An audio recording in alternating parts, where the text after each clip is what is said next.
Et à présent, mesdames, messieurs, nous avons le plaisir d'avoir avec nous en ligne Madame Menna Aref, analyste politique, pour parler davantage, bien sûr, du processus électoral. Alors, bonjour Madame. Bonjour.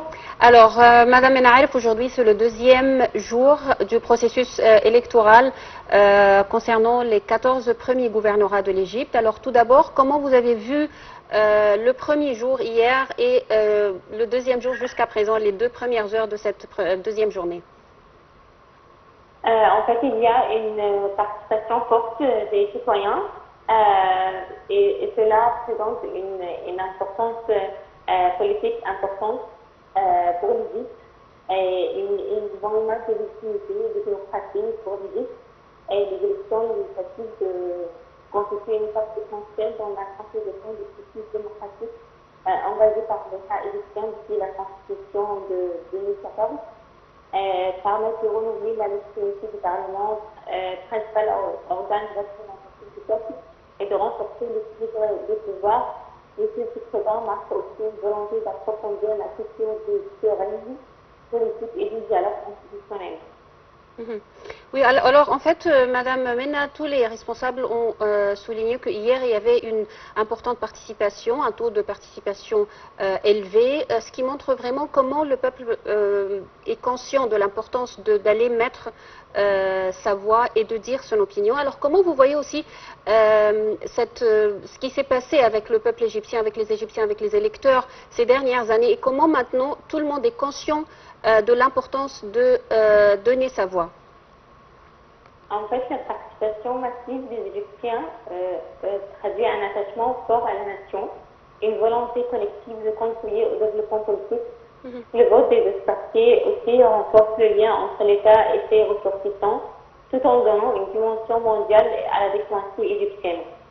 Et l'État aussi a adopté plusieurs mesures de simplification de procédures d'inscription, de multiplication des bureaux de vote et extension de leur horaire, mise en ligne des plateformes d'information, des vérifications des listes électorales et des campagnes de sensibilisation médiatique destinées à expliquer les modalités de scrutin. Oui. Donc, c'est celui-ci avec les procédures d'enregistrement et tout ça, cela a aussi encouragé cette participation forte.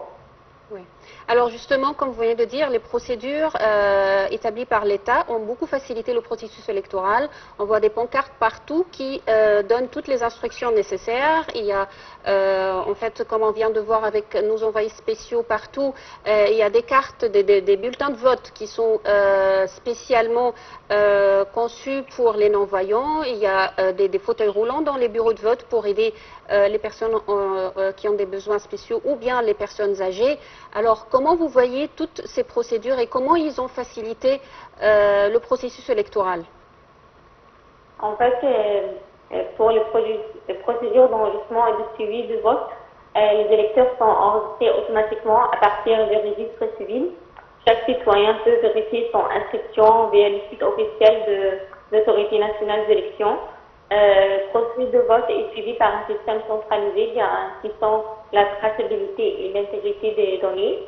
Et il y a des campagnes nationales pour encourager cette participation. Oui. Alors, exactement, l'autorité nationale des élections a aussi garanti la transparence de ces élections, tout d'abord par la présence de juges dans les différents bureaux de vote et également par la présence des ONG et des médias qui surveillent le processus électoral heure par heure. Alors, comment vous voyez aussi toutes ces mesures, Madame Menna? La transparence est assurée par l'utilisation du système électronique sécurisé pour le suivi des opérations électorales, la présence d'observateurs nationaux et internationaux, la diffusion en temps réel de l'avancement du vote du supplément, des mécanismes de recours juridiques clairs pour contester les irrégularités. Oui. Alors, on parlait juste avant votre intervention des mesures de sécurité. Il faut dire qu'il s'agit d'un facteur très important pour la réussite de toute élection, le fait de bien sécuriser, de bien organiser ce processus électoral. Alors, comment vous voyez également les mesures de sécurité établies par l'État pour garantir le bon déroulement du scrutin? En fait, il y a un grand rôle de l'autorité nationale des élections. Il est chargé de superviser l'ensemble du processus électoral préparation des listes électorales, organisation du vote et du dépouillement, publication et certification des résultats, garantie du respect des règles de transparence et d'égalité entre candidats et aussi allergie en toute indépendance à l'abri de toute ingérence politique. Ouais. Alors, on voyait au cours des dernières élections, en fait, au cours des dernières années, il y avait toujours les femmes qui étaient les premières à se rendre dans les bureaux de vote. Est-ce que vous pensez qu'avec ces élections, c'est le même cas, où on commence à voir vraiment aussi les hommes qui sont aussi bien nombreux que les femmes et également les jeunes? En fait, l'État égyptien a adopté des quotas constitutionnels garantissant une représentation minimale des femmes au Parlement. Oui. Des formations et soutiens logistiques leur permettent de se présenter et d'élaborer des programmes et de mener des campagnes électorales efficaces. Oui. Le nouveau Parlement devrait inclure une proportion significative de femmes, au moins 25%, et de jeunes, environ 15 à 20%. Contrairement aux engagements pris par l'État et recommandations de l'autorité nationale électorale. Et la présence active des femmes et des jeunes enrichit les débats parlementaires par la diversité des perspectives, l'innovation dans les politiques sociales, éducatives et économiques, et sur une approche plus inclusive du développement national. Oui, bien sûr, tout le monde est bien représenté au sein du Parlement, mais je parlais plutôt des électeurs, des gens qui allaient voter. Est-ce que vous voyez qu'il y a aussi beaucoup de femmes au cours de ces élections, comme d'habitude? Oui, en fait, cela encourage les femmes et les jeunes de se présenter et de participer d'une manière active à ces élections. Voir des représentants, cela leur encourager, et il y a beaucoup de jeunes et de femmes qui ont exercé leur droit de vote. Oui.